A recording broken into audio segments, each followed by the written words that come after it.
Oi pessoal, tudo bem?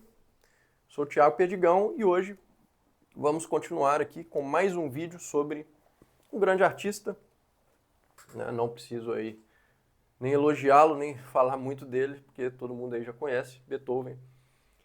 E minha ambição ao fazer esse vídeo é, na verdade, traçar aí algumas questões sobre o próprio Beethoven, segundo o ponto de vista de uma carta de uma conhecida dele acerca dele mesmo.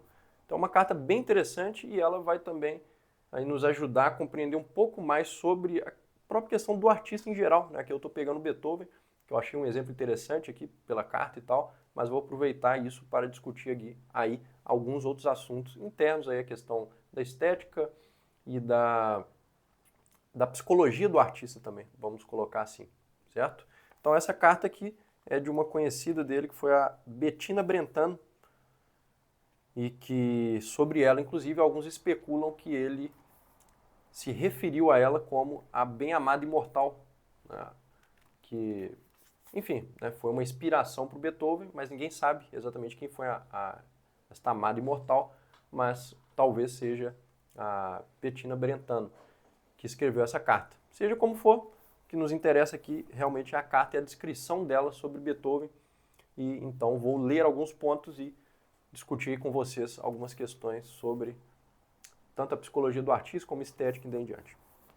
Então ela escreve assim acerca do Beethoven. Só conheci Beethoven nos últimos anos de minha temporada em Viena. Por pouco não teria visto, pois ninguém queria me levar até ele, mesmo os que se diziam seus melhores amigos, temerosos da melancolia que o levava a não se interessar por nada e a tratar os estranhos com a mais grosseira ou com mais grosseria do que polidez.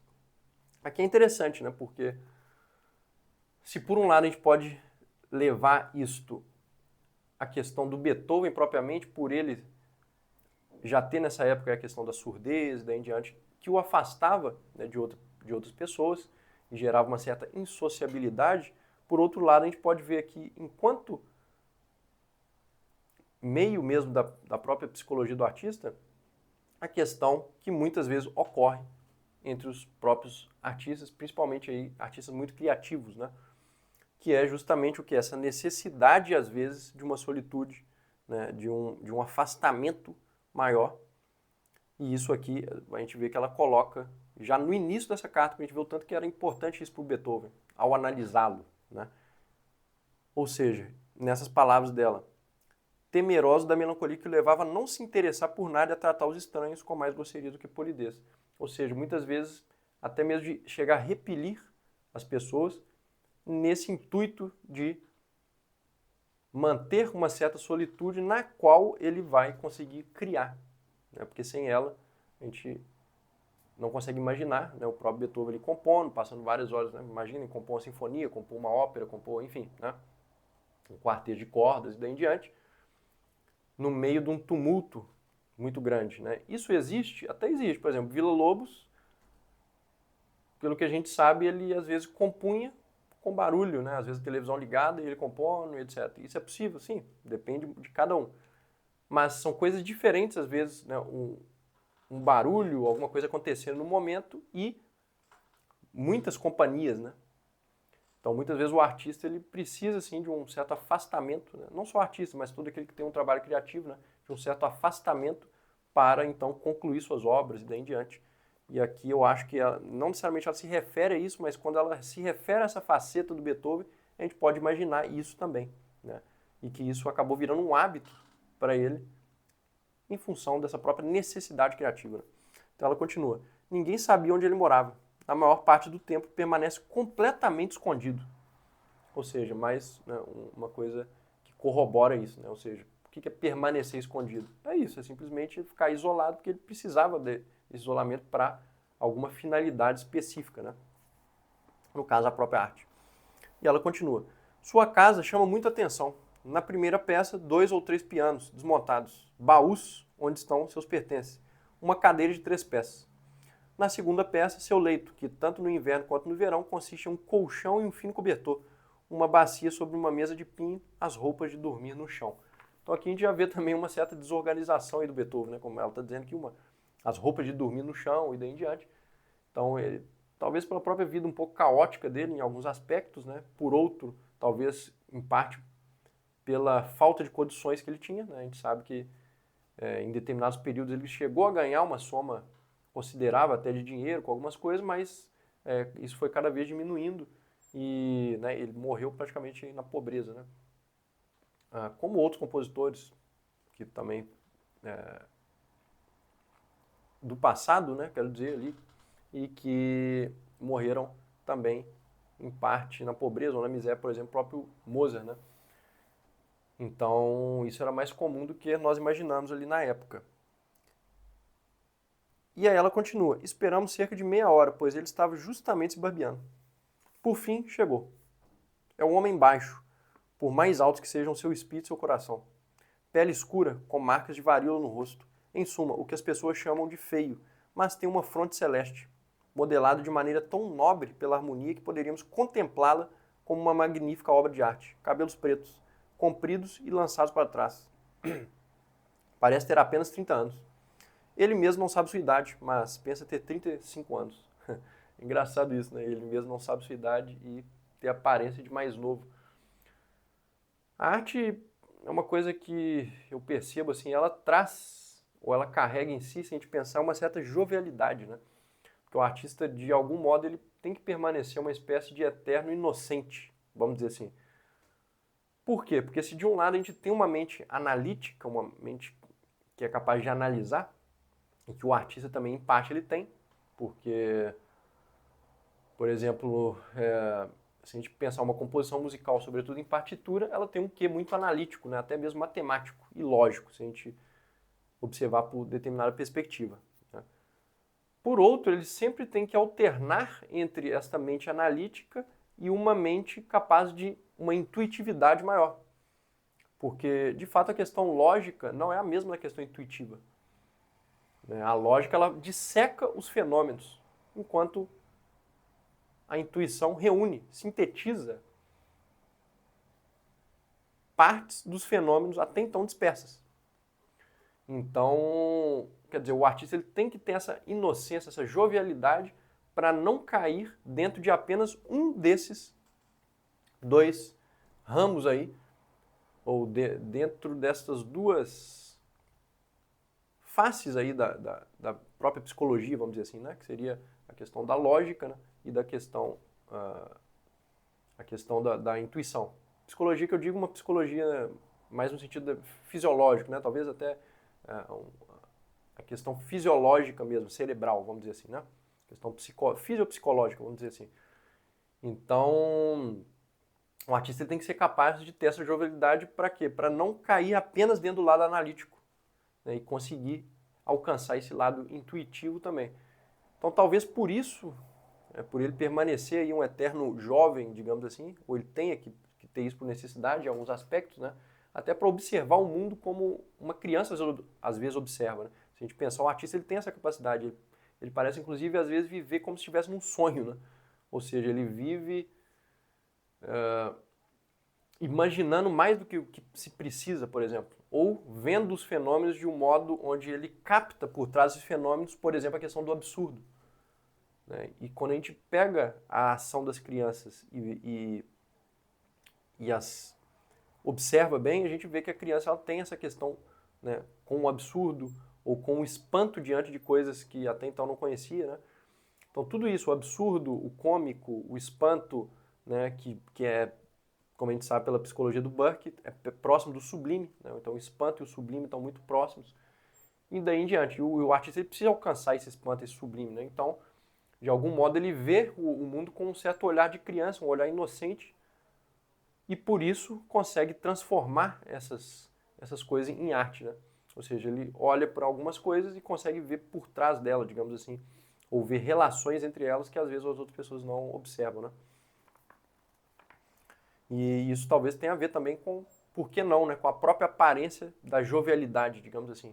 Ainda que seja algo fruto do cérebro dele, né? Da questão da exposição abstrata dele no mundo, né, da fala dele, de como ele fala, de como ele se comporta, e talvez isso traga algo para a própria imagem, né, vamos dizer assim. E a isso eu relaciono também essa questão do Beethoven aqui dela falar que ele parecia bem mais novo do que era, né? E aí ela continua. Esse homem tem um suposto orgulho que o faz não tocar por complacência nem para o imperador ou para os duques que lhe pagam pensão. E em toda Viena é raro ouvi-lo. Quando lhe pedi que tocasse, respondeu, ora, por que eu devo tocar? E eu disse, porque amo encher minha vida de coisas magníficas e porque sua interpretação marcará época na minha vida. E aí, de repente, ele esqueceu tudo o que o cercava e sua alma se lançou num oceano de harmonia. Senti por esse homem uma ternura infinita. Em matéria de arte, mostra-se tão senhor e tão verdadeiro que artista nenhum o iguala. Mas no restante de sua vida é tão ingênuo que é possível fazer o que se quiser com ele. Então, muito interessante nessa questão aí do Beethoven portar-se como alguém que não tocava para qualquer um, a qualquer momento e daí em diante, né? Ele tinha essa certa nobreza, vamos dizer assim, né? Ele se colocava nesse ponto, né? E ao mesmo tempo, né, assim que ela pediu e falou o porquê dela, que ele julgava talvez uma coisa valorosa, ele se pôs a tocar então de uma maneira interessante ali, né, e tudo. Então, essa faceta da personalidade dele é muito interessante de se ver. E isso aqui também, né, que ela fala em relação a ele ser ingênuo. Né, isso também é uma coisa comum a artistas, né? Não vou falar todos, né? Tem alguns que têm uma mente, inclusive, bem empresarial, a gente vê, né, artistas que conseguem manter muito bem a carreira, né, tanto de ser um empresário de si, vamos dizer assim, e a carreira artística, né?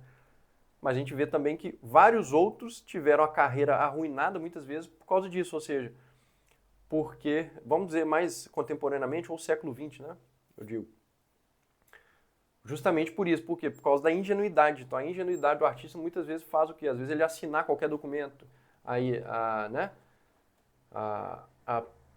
Se dar com qualquer empresário, tocar em qualquer local, enfim, né? Ele se perde muitas vezes nisso pela sua própria ingenuidade, porque a mente dele muitas vezes está o quê? Cheia da questão artística, estética, imaginativa e daí em diante, e o próprio mundo às vezes ele não chega ao artista de um modo muito lógico-analítico, vamos dizer assim, né, como chegaria para uma pessoa que não é um artista, né, que não tem essa mente mais intuitiva, vamos dizer assim, né, ou criativa. Então, e isso não vale só para o artista, a gente vê que muitos outros aí, inclusive cientistas que são muito criativos, por exemplo, Tesla, né, a gente vê que não tiveram uma carreira de sucesso, né, ou no sentido mais vulgar do termo, né, o sucesso no sentido mais corriqueiro, vamos dizer assim, né? Ele teve sucesso no sentido que ele se tornou imortal, vamos dizer assim, né? Então ele teve um sucesso, o Tesla.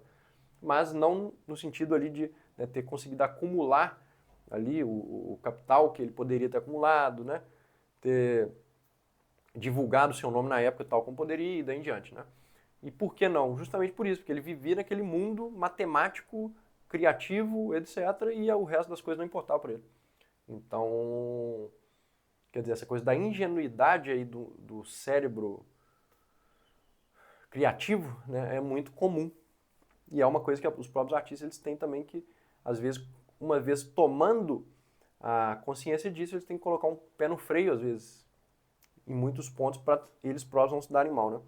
E ela continua. Mas no restante de sua vida é tão ingênuo que é possível fazer com ele o que se quiser. Sua distração é motivo de troça. Os outros se aproveitam tanto disso que é raro quando tem dinheiro para obter o estritamente necessário. Amigos e irmãos o exploram. Suas roupas estão rasgadas, parece um maltrapilho. Mas mesmo assim, seu aspecto é imponente e magnífico. Então essa foi a carta aí da Bettina Brentano. Essa questão também da imponência dele, né? Tanto em termos de personalidade quanto de porte físico e daí em diante, é bem interessante, né? E exprime bem o que o próprio Beethoven era em termos musicais, né? Quando a gente escuta Beethoven, principalmente os quartetos, eu diria, de corda, as sinfonias, os quartetos, a gente nota isso sendo passado para a música, né? Não sei bem explicar como, né? Mas a gente vê um quê disso, né? De uma certa imponência, vamos dizer assim, uma magnificência, né? E que muitas vezes reflete a própria personalidade mesmo do compositor, né? Se você é uma pessoa, por exemplo, com uma mente muito caótica, provavelmente se for compor, você vai compor uma coisa caótica, né? E a gente pode perceber isso na personalidade. Muitas vezes a personalidade está mesmo dentro da música e no Beethoven não é diferente, né? Muito interessante reparar isso aí também. Ou seja, aliar aí a questão do jeito, da psicologia do artista daí em diante com aquilo que está também na obra dele, como que aquilo foi passado aí formalmente para sua obra e daí em diante, né? São questões bem interessantes. Beleza, pessoal? Então, um vídeo curto aí sobre essa carta que eu achei muito interessante da Bettina Brentano. E comentem aí se vocês também acham uma carta legal, se, né, tem informações relevantes ou se tem críticas também a ela, ao Beethoven ou a mim. E, enfim, vamos aí discutindo estas e outras questões e deixem seus comentários também sobre vídeos futuros, algum assunto que queiram também, sobre algum compositor específico ou algo do tipo. Beleza, pessoal? Um grande abraço a todos e até o próximo vídeo.